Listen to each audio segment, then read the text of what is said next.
Aku menikah dengan Arga karena percaya cinta bisa membuat seseorang berubah.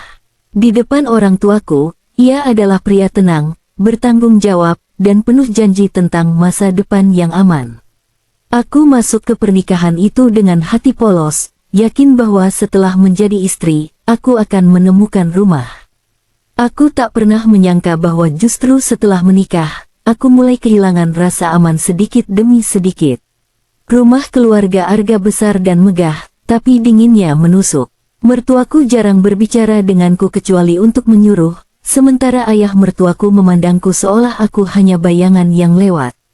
Aku berusaha bersikap patuh, menekan perasaan sendiri, dan meyakinkan diri bahwa ini harga yang harus dibayar demi pernikahan yang utuh.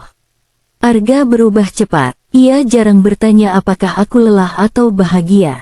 Kata-katanya pendek, nadanya keras, dan setiap keputusan selalu diambil sepihak. Aku belajar diam, karena setiap pertanyaan dianggap sebagai pembangkangan. Di dalam rumah itu, aku bukan pasangan, aku hanya peran. Suatu malam, Arga menyuruhku duduk dan memberitahu bahwa adik iparnya, Lian, akan tinggal bersama kami. Gadis itu pincang dan membutuhkan perawatan. Tanpa menungguku menjawab, Arga berkata bahwa itu kewajibanku sebagai istri. Tatapan matanya membuatku mengurungkan niat menolak, meski hatiku menjerit. Lian ditempatkan di kamar belakang, dekat dapur, jauh dari ruang keluarga. Saat pertama kali aku masuk, ia menunduk, tubuhnya kurus dan wajahnya pucat. Kakinya tampak kaku, namun yang paling mengusik adalah sorot matanya, mata orang yang hidup dalam ketakutan. Sejak hari itu, aku mulai merawatnya, membersihkan lukanya, dan menemani malam-malamnya yang panjang. Aku segera menyadari sesuatu yang ganjil. Setiap kali langkah Arga terdengar, tubuh Lian menegang. Tangannya mencengkeram kain atau pergelangan tanganku, seolah aku satu-satunya pegangan. Rumah itu terasa semakin sempit, penuh rahasia yang tak diucapkan namun menekan dadaku setiap hari. Malam ketika Arga pergi dengan alasan kerja, Lian tiba-tiba menarik tanganku. Wajahnya pucat, napasnya gemetar, dan dengan suara hampir tak terdengar ia berbisik, "Kak, jangan tinggal di sini. Tolong percaya padaku." Aku tak tahu apa yang terjadi, tak sempat bertanya, namun hatiku memutuskan lebih cepat dari pikiranku. Aku mengangguk, tanpa sadar bahwa kepatuhan itulah yang akan menyelamatkan segalanya. Kami keluar lewat pintu samping tanpa menyalakan lampu. Udara malam terasa dingin, tapi telapak tanganku basah oleh keringat. Setiap bunyi kecil membuat jantungku hampir meloncat keluar. Aku terus menoleh ke belakang, takut pintu itu terbuka dan suara Arga memanggil namaku dengan nada yang tak memberi pilihan. Langkah Lian terlatih, namun ia memaksakan diri. Aku menopangnya, menahan napas setiap kali kakinya bergetar menahan sakit. Ia sama sekali tak mengeluh, seolah rasa sakit sudah menjadi bagian dari hidupnya. Di matanya hanya ada satu hal, ketakutan untuk kembali. Kami berhasil menghentikan taksi di ujung jalan. Saat duduk di kursi belakang, tanganku gemetar menyebutkan nama penginapan terdekat. Aku mematikan ponsel, sesuatu yang tak pernah kulakukan sebelumnya. Saat layar menjadi gelap, aku merasa seolah memutus ikatan terakhirku dengan rumah yang kusebut pernikahan. Di kamar penginapan yang sempit, Lian akhirnya melepaskan tangisnya. Ia duduk di lantai, memeluk lututnya, bahunya naik turun tanpa suara keras. Aku memeluknya, meski dadaku sendiri sesak oleh ketakutan dan kebingungan. Malam itu, kami berdua adalah dua orang asing yang sama-sama berusaha selamat. Aku hampir tak tidur. Setiap suara langkah di lorong membuatku duduk tegak. Bayangan wajah Arga terus muncul di kepalaku, tatapannya, nadanya, cara ia selalu ingin menguasai. Untuk pertama kalinya, aku menyadari betapa takutnya aku pada suamiku sendiri. Menjelang subuh, Lian akhirnya berbicara sedikit. Ia hanya berkata bahwa rumah itu berbahaya dan aku tak boleh kembali, apapun yang terjadi. Ia memohon agar aku percaya, meski belum bisa menjelaskan semuanya. Aku mengangguk, meski ketidaktahuan itu terasa seperti beban di dada. Saat matahari mulai muncul di balik jendela kecil penginapan, aku duduk memandangi cahaya pagi. Aku sadar, malam itu aku bukan hanya melarikan diri dari sebuah rumah, tapi dari kehidupan yang selama ini kupaksakan untuk kuterima. Dan entah apa yang menanti di depan, aku tahu satu hal, tidak ada jalan kembali. Pagi itu terasa berat, seolah udara ikut menekan dadaku. Lian duduk di tepi ranjang penginapan, menatap lantai tanpa berkedip. Aku menyeduh teh hangat untuknya, berharap tangannya yang gemetar bisa sedikit tenang. Ada banyak pertanyaan di kepalaku, tapi aku menunggu, karena ketakutan sering kali butuh waktu sebelum berani berubah menjadi kata-kata. Lian akhirnya membuka mulut dengan suara lirih. Ia berkata kakinya tidak pincang karena kecelakaan seperti yang selama ini diceritakan keluarga. Kalimat itu membuatku terdiam. Ia menghela napas panjang, seolah setiap kata berikutnya adalah luka yang kembali dibuka. Ia bercerita tentang hari ketika ia mencoba menolak perintah, tentang ruangan tertutup, dan tentang pelajaran yang membuatnya tak bisa berlari lagi. Tak ada teriakan, tak ada keributan, hanya keheningan yang mematikan. Aku menggenggam tangannya lebih erat, menahan air mata yang ingin jatuh. Saat Lian menyebut nama Arga, tubuhku kaku. Suamiku, orang yang tidur di sampingku setiap malam. Lian mengatakan Arga bukan hanya saksi, tapi bagian dari semua itu. Dunia yang kukenal runtuh seketika, meninggalkan puing-puing kepercayaan yang tak bisa kususun kembali. Aku merasa mual, dadaku sesak, dan napasku pendek. Semua sikap Arga selama ini, nada dinginnya, perintahnya, cara ia menatapku saat aku membantah, tiba-tiba terasa jelas. Aku menyadari betapa dekatnya aku dengan nasib yang sama. Lian menatapku dengan mata penuh rasa bersalah, seolah ia takut aku akan membencinya. Aku memeluknya erat, berjanji tak akan meninggalkannya. Di saat itu, aku berhenti menjadi istri yang patuh dan mulai menjadi manusia yang memilih bertahan. Ketika matahari semakin tinggi, aku tahu kebenaran ini tak bisa lagi disembunyikan. Aku mungkin belum tahu bagaimana caranya melawan, tapi aku tahu satu hal pasti, aku tak akan kembali, dan aku tak akan membiarkan Lian sendirian lagi.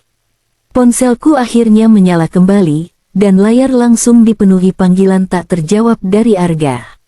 Dadaku menegang setiap kali namanya muncul. Aku tahu, diamku akan memancing kemarahannya, tapi aku belum siap mendengar suaranya. Aku menunda, berharap waktu bisa memberiku keberanian. Ketika akhirnya aku mengangkat, suaranya terdengar lembut, terlalu lembut. Ia memanggil namaku seperti dulu, menanyakan keadaanku, bahkan berpura-pura khawatir pada Lian. Nada itu membuat bulu kudukku berdiri, karena aku kini tahu apa yang tersembunyi di baliknya. Arga memintaku pulang. Ia berkata semua ini hanya salah paham, bahwa keluarganya cemas, bahwa aku telah bertindak berlebihan. Setiap katanya terdengar terlatih, seakan ia sudah sering mengucapkannya pada orang lain. Untuk sesaat, aku hampir ragu pada diriku sendiri. Namun saat aku menyebutkan ketakutan Lian, suaranya berubah. Kata-katanya menjadi pendek dan tajam. Ia menuduh Lian memfitnah, menyebutnya tak tahu berterima kasih. Disitulah topengnya retak, memperlihatkan amarah yang selama ini disembunyikan. Ia mulai mengancam, halus, tapi jelas. Tentang reputasiku, tentang keluargaku, tentang apa yang bisa terjadi jika aku terus membangkang. Tanganku gemetar, tapi kali ini aku tidak menangis. Ketakutan itu berubah menjadi tekad yang dingin. Aku berkata, bahwa aku tidak akan kembali. Kalimat itu meluncur pelan, namun terasa berat. Di seberang sana, Arga terdiam sesaat, lalu memutus panggilan tanpa pamit.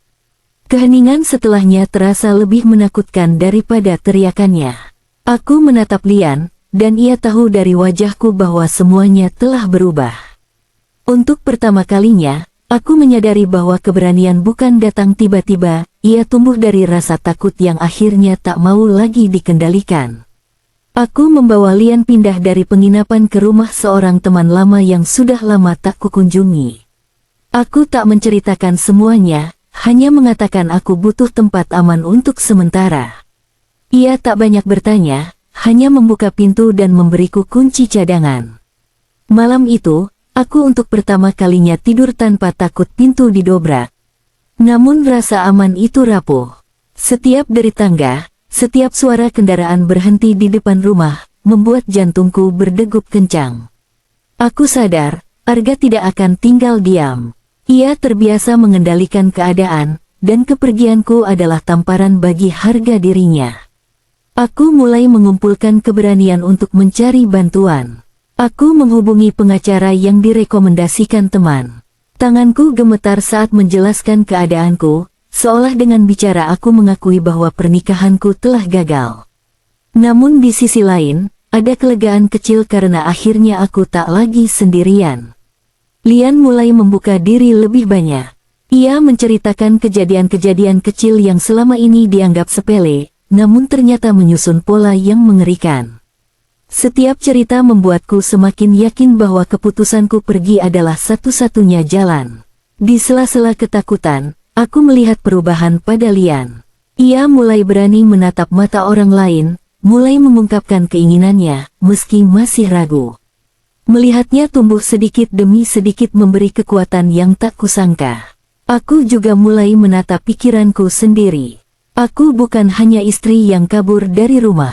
Aku adalah seseorang yang berhak memilih hidup tanpa ancaman. Kesadaran itu datang pelan, tapi menetap kuat di dadaku. Malam itu, saat aku mematikan lampu, aku tahu tempat ini mungkin hanya persinggahan. Namun meski rapuh, inilah tempat pertama di mana aku dan Lian bisa bernapas tanpa rasa takut, dan itu sudah lebih dari cukup untuk melangkah ke hari berikutnya. Hari-hari berikutnya berjalan lambat, seolah waktu sengaja menguji kesabaranku. Aku mulai menyusun langkah kecil untuk melindungi diri dan Lian. Setiap pagi, aku mencatat hal-hal yang kuingat, pesan lama, dan kejadian yang selama ini kuanggap biasa.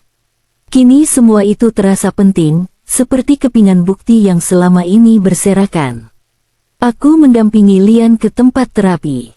Di sana, aku melihat betapa dalam luka yang ia simpan. Ia sering terdiam lama sebelum berbicara, matanya kosong seolah pikirannya kembali ke masa lalu. Aku menggenggam tangannya, memberi isyarat bahwa ia tidak sendirian, bahwa kali ini ia aman. Arga tak berhenti mencoba menghubungiku. Pesannya berubah-ubah, dari rayuan hingga ancaman. Aku menyimpannya, tidak lagi menghapus apapun. Setiap kata yang dulu membuatku takut kini menjadi pengingat alasan aku harus terus melangkah maju. Ada malam-malam ketika keberanianku runtuh. Aku menangis diam-diam, rindu pada versi hidup yang dulu kuimpikan. Namun setiap kali aku menatap Lian, aku tahu menyerah bukan pilihan. Jika aku kembali, aku mungkin akan mengkhianati diriku sendiri. Sedikit demi sedikit, Lian mulai berani bicara lebih lantang. Ia mulai mengatakan apa yang ia inginkan, bahkan hal-hal sederhana seperti memilih makanan atau jadwal tidurnya sendiri. Perubahan kecil itu terasa seperti kemenangan besar. Aku pun belajar menetapkan batas. Aku berhenti menjawab panggilan Arga. Aku berhenti merasa bersalah karena memilih keselamatan. Setiap keputusan kecil terasa seperti latihan menjadi berani. Di tengah semua ketakutan itu, aku akhirnya mengerti satu hal, keberanian bukan tentang tidak takut, melainkan tentang tetap berdiri meski lutut gemetar. Dan hari itu, untuk pertama kalinya, aku merasa sedang belajar berdiri dengan kakiku sendiri. Hari yang kutakuti akhirnya datang. Aku dan Lian duduk di ruang yang terasa terlalu terang, terlalu sunyi, menunggu giliran kami dipanggil. Tanganku dingin, namun aku memaksakan diri untuk tetap tenang. Aku tahu, langkah ini tidak bisa ditarik kembali. Saat Arga masuk, aku hampir tak mengenalinya. Wajahnya kaku, sorot matanya tajam, namun senyumnya dibuat-buat. Ia menatapku seolah aku masih miliknya, seolah aku hanya sedang membangkang sementara.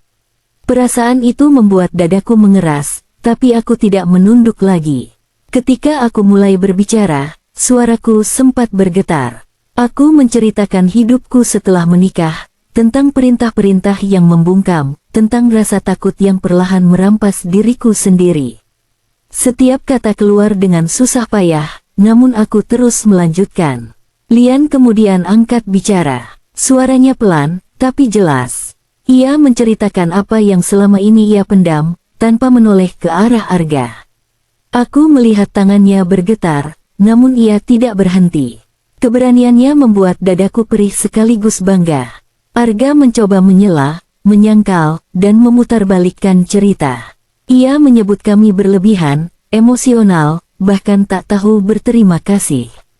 Namun kali ini, kata-katanya tak lagi membuatku ragu. Aku tahu kebenaran tidak perlu teriak untuk didengar. Ketika bukti-bukti ditunjukkan, ruangan itu terasa semakin sempit. Wajah Arga berubah, topengnya runtuh sepenuhnya. Untuk pertama kalinya, ia terlihat kehilangan kendali, dan itu membuatku sadar betapa lama aku hidup di bawah bayangannya. Saat kami keluar dari ruangan itu, kakiku hampir lemas. Namun di balik kelelahan itu, ada perasaan ringan yang belum pernah kurasakan. Aku telah menghadapinya, dan aku masih berdiri. Aku menatap Lian dan tersenyum kecil.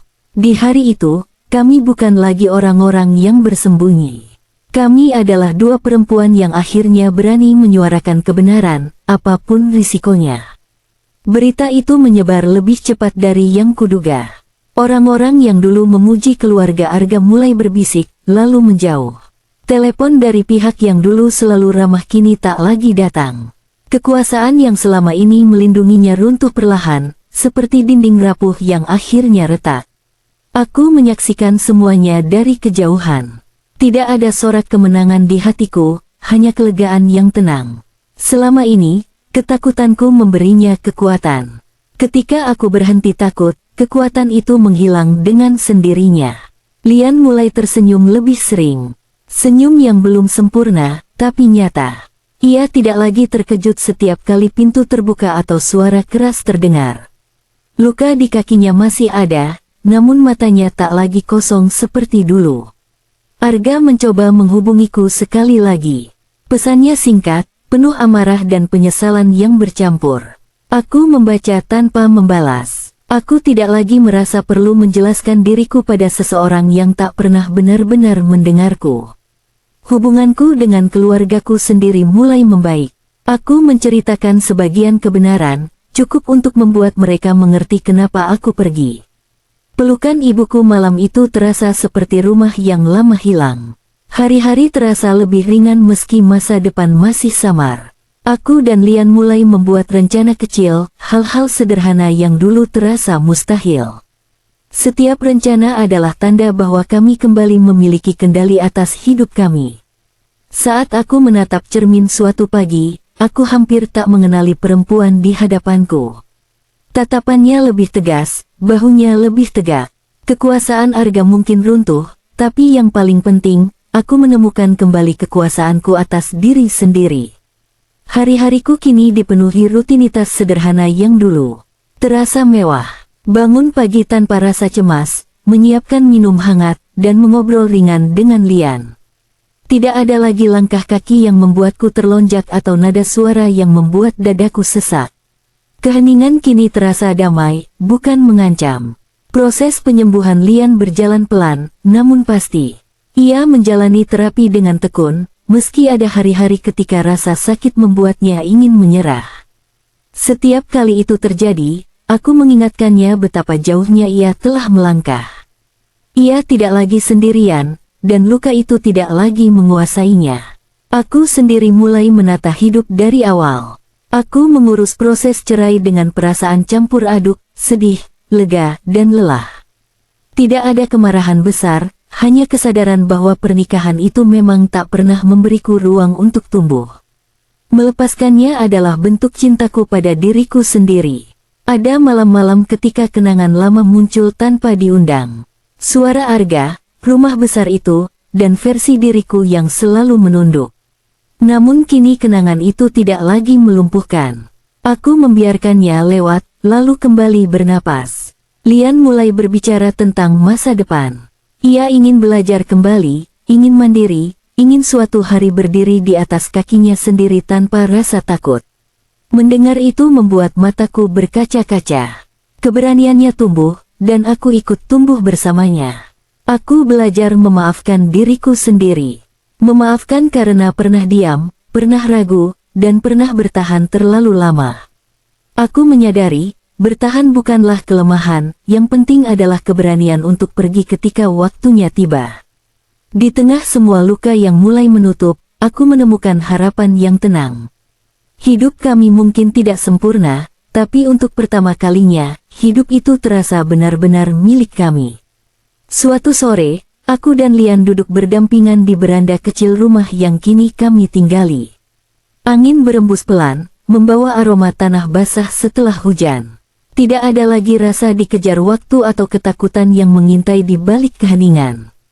Hanya ada kami, dalam damai yang dulu terasa mustahil. Lian menatap langit lama, lalu tersenyum kecil. Ia berkata, jika malam itu aku tidak percaya padanya, mungkin ceritanya akan berakhir berbeda. Ucapannya sederhana, namun menghunjam dalam. Aku terdiam, menyadari betapa satu keputusan kecil bisa mengubah seluruh hidup seseorang. Aku teringat malam gelap di rumah itu, bisikan paniknya, tangannya yang gemetar, dan anggukanku yang lahir dari insting, bukan keberanian. Saat itu aku merasa lemah, tak tahu apa-apa. Kini aku mengerti, kepercayaan adalah bentuk keberanian yang paling sunyi. Hidup kami belum sempurna. Lian masih menjalani pemulihan, dan aku masih belajar berdiri sepenuhnya di kakiku sendiri. Namun setiap langkah terasa jujur, tidak lagi dipenuhi rasa takut atau paksaan. Kami berjalan dengan pilihan kami sendiri. Aku tidak lagi mendefinisikan diriku sebagai istri yang gagal atau perempuan yang lari. Aku adalah seseorang yang mendengar bisikan kebenaran dan memilih hidup. Pilihan itu mungkin tidak mudah, tapi itulah yang menyelamatkanku. Lian menoleh padaku, tersenyum lebih lebar dari sebelumnya. Senyum yang lahir tanpa beban. Di matanya, aku melihat masa depan, pelan, tapi penuh harapan. Aku menggenggam tangannya, merasakan kehangatan yang nyata. Jika ada satu hal yang kupelajari dari semua ini, itu adalah, kadang keselamatan datang bukan lewat teriakan atau kekuatan besar, melainkan lewat bisikan kecil yang meminta kita percaya. Dan malam itu, ketika aku memilih percaya, segalanya akhirnya terselamatkan.